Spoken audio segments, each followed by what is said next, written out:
People, Deluded, I'm back again. I'm sorry for the late review. You don't know it's been a bit manic with transfer season. But on Saturday, Arsenal's under 18 sadly lost 3-2 against West Ham. Now, obviously the week before against Crystal Palace, it was the exact same scoreline and we won. I mean, one thing you're seeing at under 18s very early on is that, there's a lot of goals where our 18s are concerned and the games are full of drama.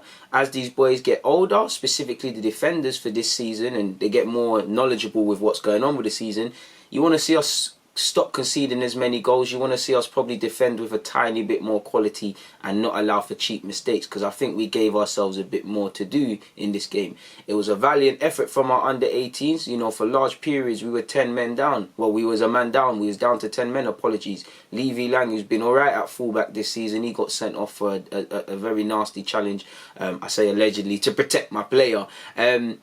But we shot ourselves in the foot. I think West Ham, playing against West Ham, historically there's been a bag of academy players that have come through. In recent years, one thing you can't question is West Ham's quality. I don't know why players are not getting more opportunities. I don't know why there's not a pathway. I don't know why talented players are choosing to leave West Ham. But they've got a very talented bunch of players, man. Is it Kamari? I can't remember his full name. He's got a double-barreled name, and I think he assisted Jaden Fevra, I can't pronounce his name, but again, Jaden and Kamari are two very good players, and they cut us off. West Ham were looking like they were at it, but so were we. Amari Hutchinson's getting on the ball. For me, the standout player for Arsenal's perspective is Marcelo Flores. He continued in his good form, buzzing around whenever he's taking people on. He was doing a thing. Kiddo, Taylor Hart looked good as well. They took the lead, and it was something out of nothing. They split both our centre halves. Our centre halves run away. They played a lovely pass in behind our left back. It's one of them that twists up your body. Eventually, they did the rest. They deserved to go ahead, people. They reacted. I actually think Alex Kirk had a busy game at centre half, and obviously we hit back very early on, people. Amari Hutchinson delivered a lovely set piece. He gets another assist, and Alex Kirk has made sure that we scored from it. He managed to tap it in from that set piece, and I think we deserve to be at 1-1. But again, we've got to learn how to defend better. We let ourselves down shortly after that when they took the lead again, I believe, with Archie Woods. I could be wrong on that, but I'm pretty sure in the 28th, 27th minute that happened.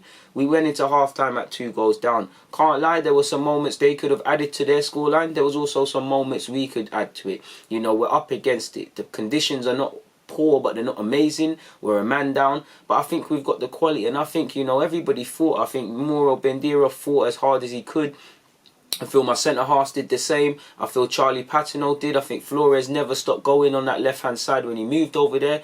Kiddo Taylor Hart looked very good, and this is a big season for him. He wanted to stay injury-free and whatnot and kick on into the 23s. We've signed a lot of, attacking players at 23, so, he's going to have a big year, and I think he looked good as well. We looked like we could get something out of the game, people, and we deserved it. Shortly after the hour mark, Kiddo, who's been buzzing around, manages to get on the score sheet, people. It doesn't matter how they go in. It's not the most glamorous of goals, but we'll take that. It's 2-2. We'll kill for a point. We're 10 men down.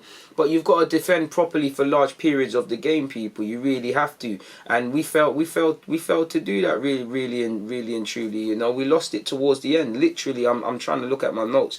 6 minutes from six minutes from the end. I'm lying about 6 minutes from the end. That's another point I wanted to raise.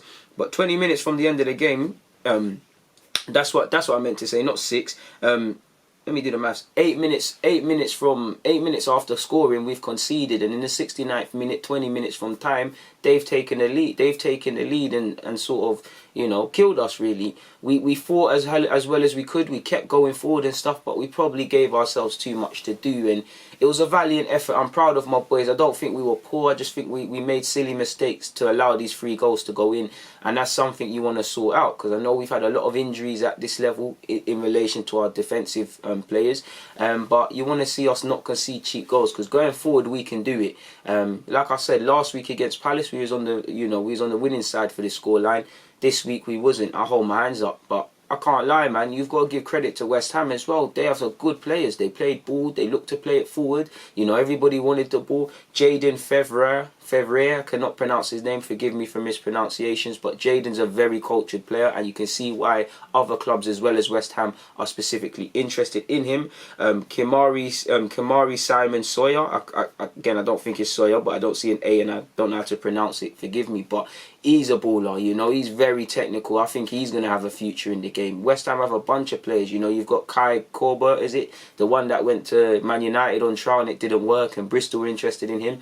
He was buzzing around. Man to a man, they were 9 times out, they were good. I don't feel any team was poor. I just feel they were the victors. I feel we conceded some cheap goals, and, you know, at 10 men it's always difficult. But I think it was an encouraging performance. It's disappointing to lose, but all I want to see is fight, and I saw fight, grit and determination from our boys. You know, the 3 goals we conceded, very avoidable goals, you know. Positioning, there's a lot to work on, you know. What you do off the ball at this level, it's not about what you do on it. What you do off the ball, you know. For our young defenders, it looks great if you make a last-ditch challenge. They're the ones that go in the highlights. But better than that is the centre-half that reads that is going to happen, you know, reads that the ball is going into this certain area and either steps in, makes an interception and distributes it or clears it, or drops off a couple of yards and deals with it. Nobody sees that. It doesn't sell tickets. It's not blockbuster stuff, but that's what a lot of people got to do. We've also got to take our chances, because we did have a lot of chances to kill off the game or get something out of it. So we've only got ourselves to blame, but it is what it is. Statistically, people, there weren't much in it, you know. West Ham shot more than us, and like I said, they could have scored more. They had 8 shots on target to our 6. They had 23 shots. 8 shots on target, 23 shots overall. We had 6 shots, 16 shots, 6 on target. So again, we should have converted more. They outplayed us in the tackling department, and like I said, they were tenacious. We made 12 tackles, they made 34. Possession, we had 62.7, so we won the lion's share. We also had more passes and more touches, so, you know, they made possession work. They fought, and I think they played well. It was a good game to watch, people. It's just disappointing to be on the losing side, but we go again after the international break. The wonderful thing is, you look at Paterno, you look at Hubert in goal, you look at Amari Hutchinson. There's a lot of players from under 18s level all the way up to 21s at this club that have been called up for international football, specifically with England and I suppose other things as other nations as well. So there is something special here. I still believe in this group of under 18s. You know, it's naive to believe, you know, majority of them are going to have careers here, but I do think they all have potential to have good careers. You know, for me, the player of this opening period of this action is Marcelo Flores. I think he's looked very good. Amari Hutchinson's been stepping up. You know, Muro Bendera, he's not going to get the plaudits, but he's very strong in the middle. You've got Charlie Paterno, you've got the fullbacks, you've got our centre halves. You know, I'm keen to see more of James Sweet in particular, the attacking player, in the next part of the season when we get going after the international break. But I feel all our first year scholars have adapted well. Kiddo Taylor Hart needs a big season. Ironically, you know, you don't even want him to play at this level. You want him to play to the level where he forces his way in Bold's plans, and Bold's team haven't started the season off well by any stretch of the imagination, still searching for a league win. So you play well, you could be in those plans. But in relation to this game, like I said, man, West Ham 3, Arsenal 2. Congratulations to West Ham and best of luck for the rest of the season. On that note, people, DG, I'm out. As always, thank you for watching and rocking.